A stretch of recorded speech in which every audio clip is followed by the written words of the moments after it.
ఈ యొక్క కార్యక్రమానికి అధ్యక్ష వహించినటువంటి అధ్యక్షవర్గం అధ్యక్షులు సతీష్, వేదిక పైన ఉన్నటువంటి మిత్రులు, వేదిక ముందున్నటువంటి అన్నలు, తమ్ములు, అందరికీ పెద్దలందరికీ కూడా జయంతి సందర్భంగా అభినందనలు తెలియజేస్తా ఉన్నాం. అధ్యక్షుల వారి ముందే 2 నిమిషాలని చెప్పేసి మనం చెప్పడం జరిగింది. దాన్ని పాటించాల్సిన అవసరం ఉంది.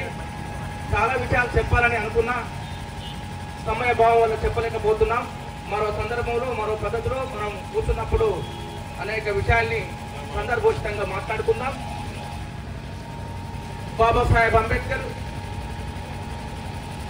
ఒక వ్యక్తి కాదు, ఒక శక్తి అని చెప్పేసి ఇప్పుడే మన దావత్ రాజేశ్వరన్న చెప్పారు. మరి ప్రపంచ దేశాలన్నింటిలో కూడా, ప్రపంచ దేశంలో ఉన్నటువంటి అందరూ కూడా ఇవాళ అంబేద్కర్ జయంతిని జరుపుకుంటున్నారు, అంబేద్కర్ను కొనియాడుతున్నారంటే ఆయన ఒక మన భారతదేశానికి సంబంధించినటువంటి విజ్ఞానవంతుడే కాదు, మొత్తం ప్రపంచానికి విజ్ఞానాన్ని అందించినటువంటి మహోన్నతమైనటువంటి వ్యక్తి అంబేద్కర్ అనేటువంటిది వల్ల మనకు రుజువు అవుతూ ఉన్నది.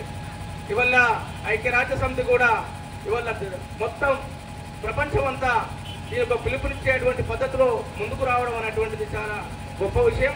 మరి వల్ల అంబేద్కర్ అణగారిన వర్గాల ఆశాజ్యోతి అని చెప్పేసి మనం ఏదైతే చెప్తున్నామో, మరి వల్ల అణగారిన వర్గాలకు సంబంధించినటువంటి సమానత్వం కోసం కానీ, స్వేచ్ఛ కోసం కానీ, అంటరానితనం నిర్మూలన కోసం కానీ అనేక సందర్భాల్లో అన్ని విషయాలకు సంబంధించిన అనేక రుగ్మతలకు సంబంధించినటువంటి అన్నింటినీ కూడా రూపాపడం కోసం మరి ఆనాడు తను ఎంతో కృషి చేసిందనేటువంటిది మనం తెలుసుకోవాల్సిన అవసరం ఉన్నది. ఆ విధంగా ఆత్మగౌరవంతో బతికేటువంటి హక్కును కల్పించినటువంటి వాడు అంబేద్కర్ అనే విషయాన్ని కూడా మనం దృష్టి పెట్టుకోవాలి. ఆయన అనేక పట్టాలు పొంది మరి మొదటి న్యాయశాఖ మంత్రిగా, ఆ తర్వాత అనేక పురస్కారాలు అందుకున్నటువంటిది ఆయనకు దక్కింది. తర్వాత 1990లోనే ఆయన చనిపోయిన తర్వాత భారతరత్న కూడా ఇచ్చారన్నటువంటి వాస్తవాన్ని కూడా మనం చూడాలి.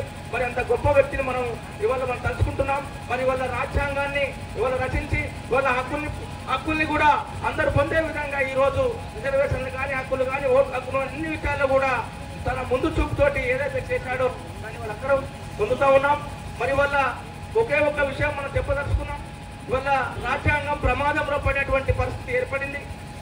ఇవల్ల మనువాదులు రాజ్యాంగాన్ని ఇవల్ల కాలరాసేటువంటి పరిస్థితిలో ఉన్నారు, ప్రజాస్వామ్యాన్ని కూలి చేసే పరిస్థితిలో ఉన్నారు. మరి ఇవాళ లౌకిక ప్రజాస్వామ్య దేశంలో ఇవల్ల దాన్ని వల్ల మనువాద రాజ్యాంగం తీర్చిదిద్దడానికి మరొక రకంగా తిరోగమన దిశలో తీసుకుపోవడానికి ప్రయత్నాలు, కుట్రలు జరుగుతూ ఉన్నాయి. మరి ఈ కుట్రలన్నింటినీ కూడా మనం యువతరం అందరం కూడా తిప్పికొట్టాల్సిన అవసరం ఉన్నది. ప్రగతిశీల శక్తులపైన ఈ బాధ్యత ఉన్నది. ప్రగతిశీల శక్తులందరూ కూడా ఏకం కావాల్సిన అవసరం ఉన్నది.